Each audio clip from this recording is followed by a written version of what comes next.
So, have you ever wondered what if Pokemon were bigger, meaner, and maybe like weapons of mass destruction? And then you thought to yourself, oh, and what if we just made the trainers square up alongside the Pokemon? Well, I've got good news for you because Capcom's got Monster Hunter Stories 3 coming out soon, and they dropped the demo for it. And man, this game rocks. I've played a bunch of the demo, I've had so much fun with it, and it's taken elements from Pokemon, Monster Hunter, and other RPGs and blended them together so well that it creates something that feels really special. So I wanted to take some time and share my thoughts on the demo with you guys, and hopefully if you're a fan of Pokemon or other monster collecting games in the genre, this might convince you to give it a shot because I think it's really going to be worth your time. First, let me say that Pokemon is the game that really made me fall in love with the monster taming genre in the first place, and like many of you guys, it's been a game that's been near and dear to my heart for a really long time.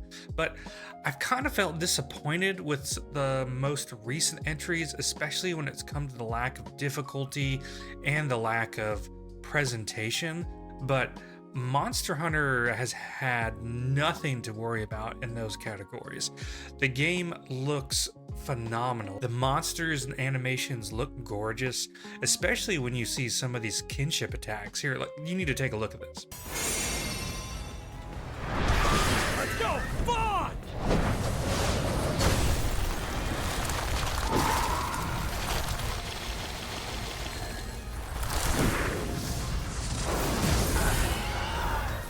That'll do it!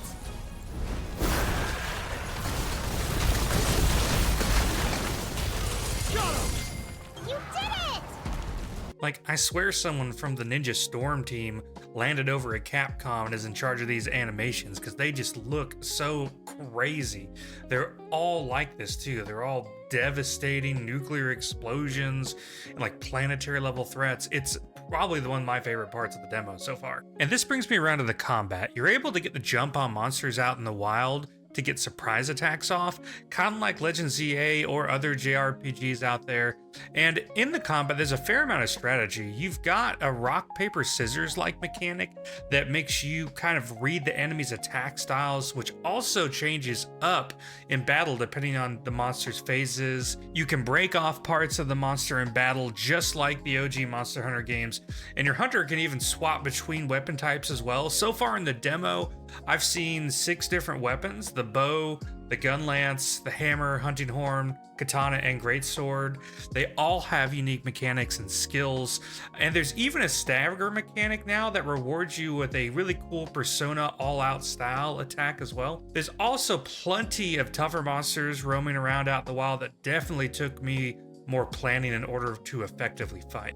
Now, our method of getting these walking calamities here doesn't have us throwing balls or downloading data. Instead, it has us exploring these monsters' dens and then getting eggs from them in order to hatch these new monsties. Once you pick up one of the eggs, you get a notification on how much potential the monster in the egg has, and you have the option to keep looking through the nest to get a different monster, or maybe get the same monster but with a higher potential.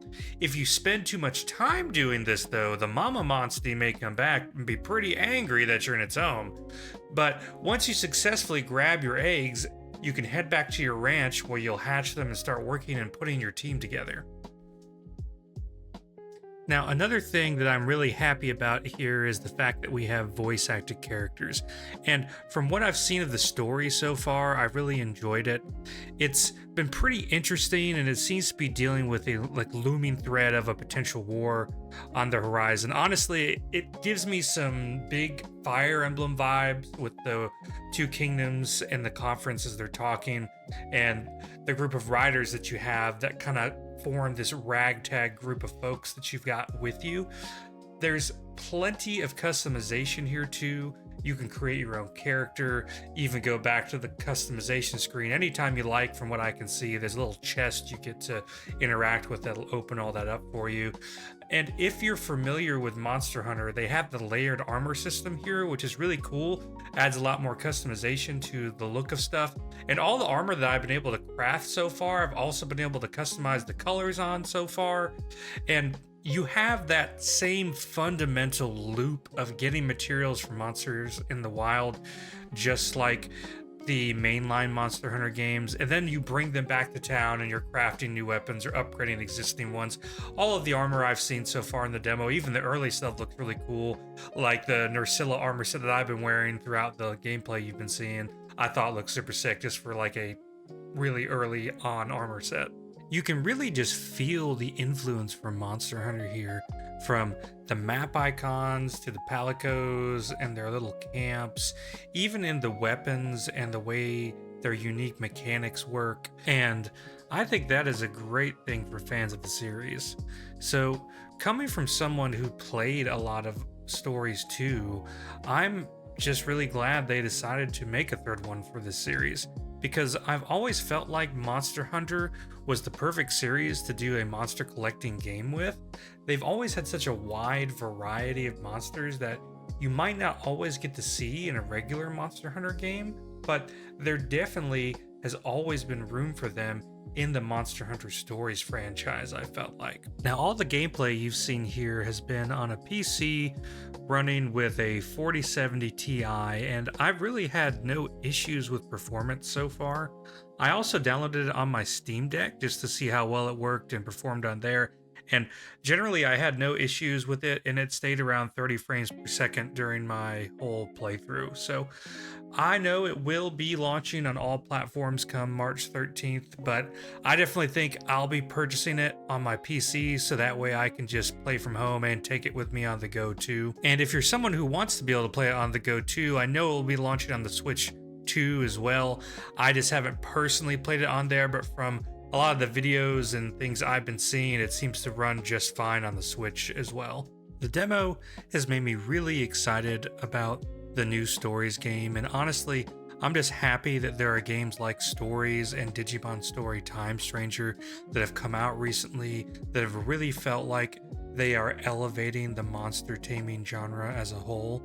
Because even though Pokemon is a juggernaut of a franchise and where I gain my love for these styles of games, I really would love to see these other strong titles help Pokemon move the needle in order to innovate more and really step up their games as well.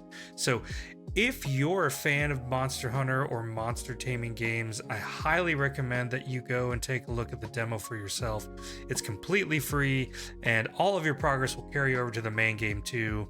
I think you'll find yourself pleasantly surprised by this one, especially if you're like me and you have a love of RPGs or monster taming type games. So if you stuck around this long, I hope I may have encouraged you to check the video out.